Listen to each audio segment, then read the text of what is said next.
Good evening, I'm Rob Wilson, and this is the Eurodollar market preview for Tuesday, the 15th of May, 2012. And going into tomorrow's market, I'm a seller up at 129.50, and I'm a buyer, actually, if we get to 127.15, which is a long way south from where we are at the moment. It's about 75, 80 pips, but only if we get there quickly. If you want to know the method of my madness, then stick around and we'll get into it. Okay, if we look at today's action, we can see that after the gap down, we never managed to close that gap. We never got back on terms with 129.50. And in fact, the trend did accelerate to the downside. We have fallen out of the base of the longer term channel. Okay, but we're still a pretty measured move, and it's sustainable. So, whilst we aren't down at support at 128.05 yet, I'm far more dubious about trading a long sort of reaction and trade at that level, because we're getting down there in such a measured fashion. You'll all be aware of the problems that the most recent problems that Greece are having trying to form a government. There's more news out this evening. So we're still looking very bearish, and we've been so measured in our decline over the last week that whilst a sprint up to the other side of this channel at 129.50 is a possibility, I'm not seeing the sort of exhaustion move to the downside that I'd want to see before I was tempted to trade that sort of counter move. Okay, so without that overextension, it makes far more sense really to trade pullback short. So maybe at the base of this channel as resistance. What are we looking at the moment? 128.50 might be an opportunity at some stage tomorrow. Well, we'll have to see.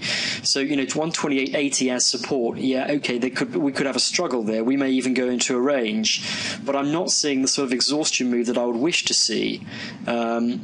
To try that one on. The market is just too bearish, and it's measured too. Below that, the next support I see is at 127.15. So again, that would be my sort of counter trade point if we explode to the downside tomorrow, and that might be an opportunity to capture a few pips to the long side. But otherwise, really, we're bearish, and we ought to be, from the point of view of safety, just sell pullbacks as they occur. In terms of news, there's quite a bit going on tomorrow. We've got numbers out at 4:35 EST, and then once US opens, we've got some big players at 8:30.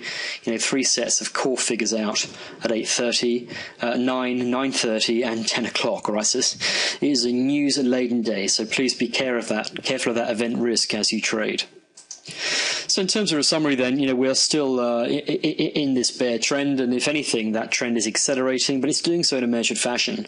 In terms of the market structure, well, we got resistance at 128.80 that was touched a few times today, above that at 129.15, 129.50, and 130 above that. Support 128, we're getting down there. It's going to be tested overnight, and if not overnight, early tomorrow morning. And below that, as I've just explained, the next meaningful resistance, say again support I see, is at 127.15. News is all over the place. 4, 4:35, 8:30, 9, 9:30, and 10 o'clock EST. So please be careful of that event risk at those times. In terms of planning, we still have our bear bias. Short trades against well-defined resistance, unless we overextend to the downside. And for me, that's 127.15. I hope that makes sense to you. I'm sorry this little update is a little bit late in the evening. If we have any massive moves overnight, then I shall update you at 0300 EST. Otherwise, sleep well and trade safe tomorrow. Wilson out.